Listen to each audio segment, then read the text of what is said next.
Hi friends, ಇವತ್ತಿನ ವಿಡಿಯೋದಲ್ಲಿ ನಾವು ಪಿ ಎಂ ಕಿಸಾನ್ ಸಮ್ಮಾನ್ ನಿಧಿ ಯೋಜನೆಯ 19ನೇ ಕಂತಿನ ಬಗ್ಗೆ ಚರ್ಚಿಸೋಣ. ಅಂದರೆ ನಾನು ನಿನ್ನೆ ವಿಡಿಯೋದಲ್ಲಿ ತಿಳಿಸಿದ ಹಾಗೆ ಯಾವುದೆಲ್ಲ ಅಂದರೆ ಎಲ್ಲಿ ಯಾವಾಗ ಮೋದಿಜಿಯವರು ಈ ಹಣವನ್ನು ಬಿಡುಗಡೆ ಮಾಡಲಿದ್ದಾರೆ ಎಂಬುದನ್ನು ನಿನ್ನೆ ವಿಡಿಯೋದಲ್ಲಿ ನಾನು ತಿಳಿಸಿದ್ದೆ. ಬಿಹಾರದ ಬಾಗಲಕೋಟೆ ಎಂಬಲ್ಲಿ ಈ ಒಂದು ಈವೆಂಟನ್ನು ರೆಡಿ ಮಾಡಿ ಅಲ್ಲಿ ಪಿ ಎಂ ಕಿಸಾನ್ 19ನೇ ಕಂತಿನ ಹಣವನ್ನು ಫೆಬ್ರವರಿ 25ನೇ ತಾರೀಕಿಗೆ ಈ ಹಣವನ್ನು ಬಿಡುಗಡೆ ಮಾಡಲಿದ್ದಾರೆ ಸ್ವತಃ ಮೋದಿಜಿಯವರು ಎಂದು ನಾನು ತಿಳಿಸಿದ್ದೆ.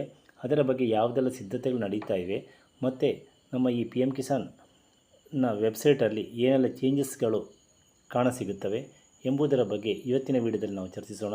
ಅದಕ್ಕಿಂತ ಮೊದಲು ಯಾರ್ಯಾರು ಸಬ್ಸ್ಕ್ರೈಬ್ ಮಾಡ್ಕೊಂಡು ದಯವಿಟ್ಟು ಸಬ್ಸ್ಕ್ರೈಬ್ ಮಾಡ್ಕೊಳ್ಳಿ. ಹಾಗೆ ವಿಡಿಯೋ ಇಷ್ಟವಾದರೆ ಪ್ಲೀಸ್ ಲೈಕ್ ಕೂಡ ಮಾಡಿ ಫ್ರೆಂಡ್ಸ್. ಮತ್ತು ಇದುವರೆಗೆ ಯಾರ್ಯಾರು ಸಬ್ಸ್ಕ್ರೈಬ್ ಮಾಡಿದ್ದೀರಾ ಮತ್ತು ನಮ್ಮ ಎಲ್ಲ ವಿಡಿಯೋಗಳಲ್ಲಿ ಲೈಕನ್ನು ಕೊಡ್ತಾ ಇದ್ದೀರಾ, ನಿಮ್ಮ ಫ್ರೆಂಡ್ಸ್ ಆ್ಯಂಡ್ ಫ್ಯಾಮಿಲಿ ಜೊತೆ ನೀವು ಶೇರ್ ಮಾಡ್ತಾ ಇದ್ದೀರಾ, ಅಂಥವರಿಗೆಲ್ಲರಿಗೂ ನಮ್ಮ ತುಂಬ ಹೃದಯ ಧನ್ಯವಾದಗಳನ್ನು ಅರ್ಪಿಸುತ್ತಾ ನಾವು ವಿಡಿಯೋವನ್ನು ಶುರು ಮಾಡೋಣ ಬನ್ನಿ.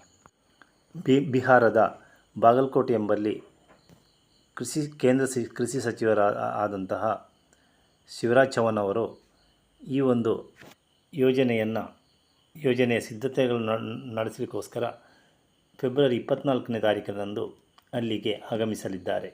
ನಂತರ ಮರುದಿನ ಈ ಮೋದಿಜಿಯವರು ಅಲ್ಲಿಗೆ ಆಗಮಿಸಿ ಈ ಒಂದು ಹಣವನ್ನು ಬಿಡುಗಡೆ ಮಾಡಲು ಚಿಂತಿಸ್ತಾ ಇದ್ದಾರೆ.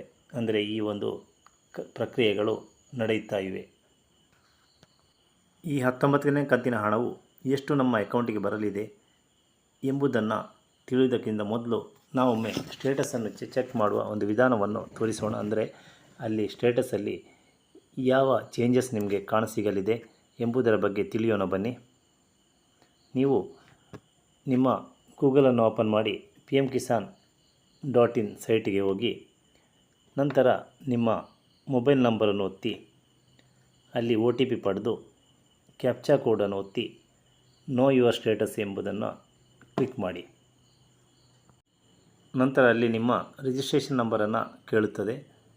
ನಿಮಗೆ ರಿಜಿಸ್ಟ್ರೇಷನ್ ನಂಬರ್ ಇಲ್ಲದಿದ್ದರೆ ನೀವು ಅಲ್ಲಿ ಒಂದು ಆಪ್ಷನ್ ಇರುತ್ತದೆ, ಅದನ್ನು ಒತ್ತಿ ನೀವು ನಿಮ್ಮ ಫೋನ್ ನಂಬರ್ ಮತ್ತು ಆಧಾರ್ ಕಾರ್ಡ್ ನಂಬರ್ ಇವೆರಡನ್ನು ಕೊಟ್ಟು ನಂತರ ಒಂದು OTP ಬರುತ್ತದೆ. ಅದನ್ನು ಕೊಟ್ಟಾಗ ನಿಮ್ಮ ರಿಜಿಸ್ಟ್ರೇಷನ್ ಐ ಡಿ ಅಲ್ಲಿ ಕಾಣಸಿಗುತ್ತದೆ.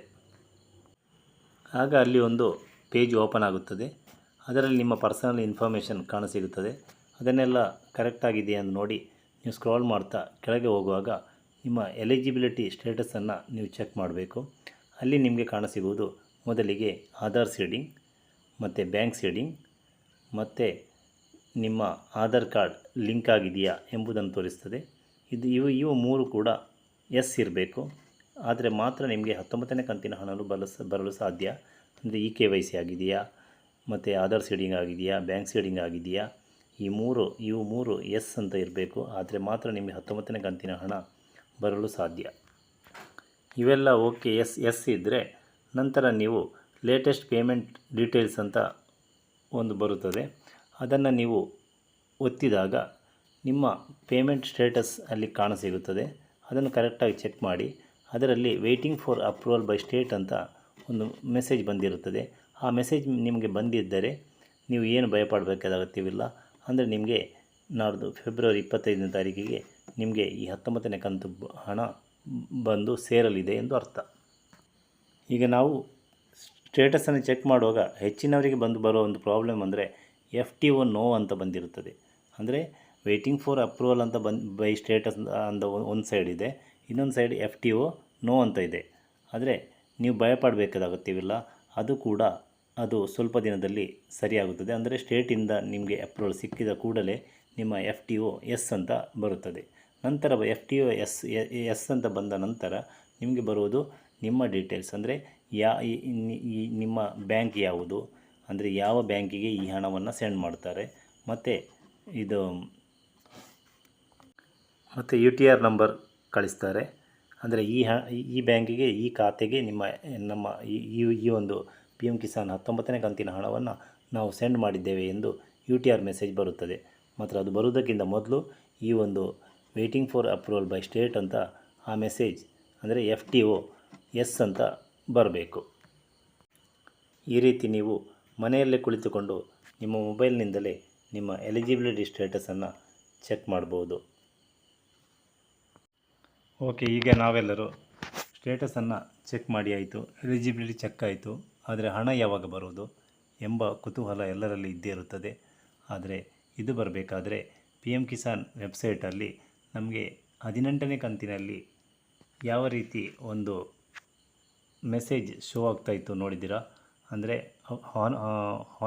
ಹಾನರೇಬಲ್ ಪ್ರೈಮ್ ಮಿನಿಸ್ಟರ್ ಈ 5ನೇ ತಾರೀಕಿಗೆ ಇಂಥ ಜಾಗದಲ್ಲಿ ಈ ಹಣವನ್ನು ಬಿಡುಗಡೆ ಮಾಡಲಿದ್ದಾರೆ ಎಂಬುದರ ಒಂದು ಮೆಸೇಜ್ ಅದರಲ್ಲಿ ಶೋ ಆಗ್ತಾಯಿತ್ತು. ಅದೇ ರೀತಿ ನಮಗೆ ಈ ಪಿ ಎಮ್ ಕಿಸಾನ್ ವೆಬ್ಸೈಟ್ನಲ್ಲಿ ಓಪನ್ ಮಾಡುವಾಗಲೇ ನಮಗೆ ಈ ಒಂದು ಮೆಸೇಜ್ ಬರಬೇಕು. ಅದು ಆದಷ್ಟು ಬೇಗನೆ ಸರ್ಕಾರದ ಕಡೆಯಿಂದ ನಡೆಯಲಿದೆ. ಅದಕ್ಕೆ ನಾವೆಲ್ಲರೂ ವೆಯ್ಟ್ ಮಾಡ್ತಾ ಇದ್ದೇವೆ. ಅದು ಬಂದ ತಕ್ಷಣ ನಾವೊಂದು ವಿಡಿಯೋ ಮಾಡಿ ನಿಮಗೆ ಹಾಕ್ತೇವೆ. ಅದಕ್ಕಿಂತ ಮೊದಲು ನೀವು ಈ ಸ್ಟೇಟಸನ್ನು ಎಲಿಜಿಬಿಲಿಟಿಯನ್ನು ನೀವು ಚೆಕ್ ಮಾಡಿದರೆ ನಿಮಗೆ ವೆಯ್ಟಿಂಗ್ ಫಾರ್ ಅಪ್ರೂವಲ್ ಅಂತ ಒಂದು ಮೆಸೇಜ್ ಬಂದರೆ ನೀವು ಏನು ಭಯಪಡಬೇಕಾದ ಅಗತ್ಯವಿಲ್ಲ. ನಿಮಗೆ 19ನೇ ಕಂತಿನ ಹಣ ಬರುತ್ತದೆ. ಅದಕ್ಕಿಂತ ಮೊದಲು ಈ ಒಂದು ನಮ್ಮ ಈ ವೆಬ್ಸೈಟಲ್ಲಿ ಈ ಒಂದು ಮೆಸೇಜ್ ಬರಬೇಕು.